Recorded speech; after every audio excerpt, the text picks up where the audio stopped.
दोस्तों, तुलसी के पौधे में गलती से भी घर का सामान्य जल न चढ़ाएं। ऐसा करने से घर में दरिद्रता आ सकती है और परिवार को आर्थिक समस्याओं का सामना करना पड़ सकता है। इसके अलावा हम जानेंगे कि किस दिन महिलाओं को तुलसी माता को जल अर्पित नहीं करना चाहिए, क्योंकि ऐसा करने से बड़ा अनर्थ हो सकता है। अगर मां तुलसी नाराज हो जाती हैं, तो मां लक्ष्मी भी क्रोधित हो सकती हैं, जिससे परिवार पर विपरीत प्रभाव पड़ता है। पूरी जानकारी के लिए वीडियो को अंत तक जरूर देखें। शास्त्रों के अनुसार जिस घर में तुलसी का पौधा होता है, वहां साक्षात महालक्ष्मी का अस्थायी वास होता है। अगर कोई व्यक्ति तुलसी की पूजा और देखभाल सही तरीके से करता है, तो महालक्ष्मी उस घर में स्थायी रूप से निवास कर लेती हैं। लेकिन तुलसी से जुड़े कुछ वास्तु नियमों का पालन करना भी आवश्यक है।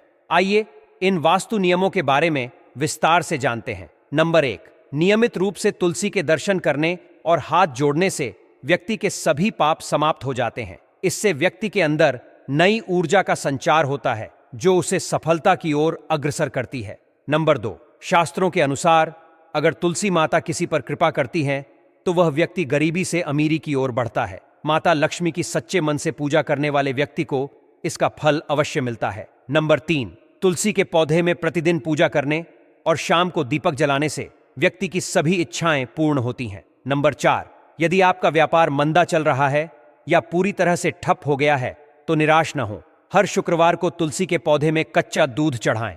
इससे आपकी समस्याएं जल्द ही समाप्त हो जाएंगी। तुलसी माता अपने भक्तों को कभी निराश नहीं करती। नंबर 5, जिस घर में नियमित रूप से तुलसी के पास दीपक जलता है, वहां भूत प्रेत और नकारात्मक ऊर्जा कभी भी प्रवेश नहीं करती। तुलसी के पौधे के आसपास का क्षेत्र हमेशा सकारात्मक ऊर्जा से भरा रहता है। नंबर 6, यदि आपके घर में पैसों की कमी हो रही है और जमा पूंजी धीरे धीरे घट रही है, तो तुरंत तुलसी का पौधा घर में लगाएं और उसकी नियमित पूजा करें। आप जल्द ही तुलसी माता का चमत्कार देखेंगे। नंबर 7, विष्णु भगवान की पूजा में तुलसी के पत्तों का विशेष महत्व है। यदि आपके पास भगवान को अर्पित करने के लिए कुछ नहीं है, तो तुलसी का एक पत्ता चढ़ा दें। इससे भगवान प्रसन्न हो जाते हैं। हालांकि भगवान शंकर और गणेश की पूजा में तुलसी का उपयोग नहीं किया जाता। नंबर 8, अगर आपके बच्चे को किसी की बुरी नजर लग गई है, तो तुलसी के पत्तों के साथ 7 काली मिर्च के दाने लें और उन्हें बच्चे के सिर से पैर तक 7 बार घुमाकर घर के पीछे की ओर रख दें। इससे बुरी नजर का प्रभाव समाप्त हो जाएगा। ध्यान रखें कि इसे घड़ी की दिशा में घुमाना है। इस उपाय में आपको घड़ी की सुई की दिशा में उतारना होगा। उपाय नंबर 9, अगर आप अपनी समस्याओं का जड़ से समाधान करना चाहते हैं और बीमारियों को दूर भगाना चाहते हैं, तो शाम होने से पहले 4 से 5 तुलसी के पत्ते तोड़ें और उन्हें अपने तकिए के नीचे रखकर सो जाएं। सुबह उठकर उन पत्तों में से कुछ को खा लें। इस प्रक्रिया को नियमित रूप से दोहराने से आपकी सभी समस्याएं धीरे धीरे समाप्त हो जाएंगी। बचे हुए पत्तों को पुनः तकिए के नीचे रखकर सो जाएं और सुबह उन्हें खा लें। इस नियम का पालन करें और आप इसके चमत्कारी प्रभावों को महसूस करेंगे। उपाय नंबर 10, ज्योतिष शास्त्र के अनुसार तुलसी की माला धारण करने से बुध और गुरु ग्रह बलवान होते हैं। यह कहा जाता है कि तुलसी की माला पहनने से सभी प्रकार के सुख मिलते हैं और किसी भी प्रकार की बुरी नजर से बचाव होता है। तुलसी की माला पहनने से पहले उसे गंगा जल और धूप दिखाना आवश्यक होता है। इसके अलावा तुलसी की माला धारण करने से पहले मंदिर में जाकर श्री हरि की पूजा करें। जो लोग तुलसी की माला पहनते हैं, उन्हें प्याज, लहसुन, मांस और मदिरा का सेवन छोड़ देना चाहिए। उपाय नंबर 11, यदि आप चाहते हैं कि आपके सभी कार्य सफल हों, तो तुलसी के पौधे की जड़ को लेकर उसे गंगा जल से धो लें। इसके बाद उसकी ठीक प्रकार से पूजा करें और फिर उसे पीले कपड़े में बांधकर सुरक्षित स्थान पर रख दें। इस उपाय से आपकी सभी समस्याएं धीरे धीरे समाप्त हो जाएंगी। उपाय नंबर 12, जो व्यक्ति तुलसी के पाउडर का नियमित उपयोग करता है, वह हमेशा भयंकर से भयंकर बीमारी से सुरक्षित रहता है। तुलसी का पाउडर कई प्रकार की बीमारियों को जड़ से समाप्त करने में सक्षम होता है। उपाय नंबर 13, जो व्यक्ति सच्चे दिल से तुलसी विवाह का आयोजन करता है, उस पर सभी देवी देवताओं की कृपा बरसती है।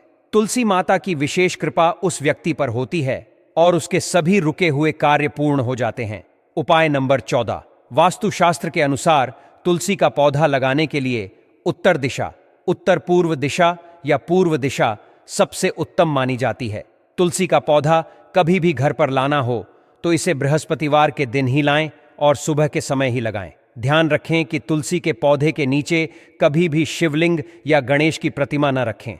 इसके अलावा तुलसी पर कभी भी अशुद्ध या गंदा जल नहीं चढ़ाना चाहिए।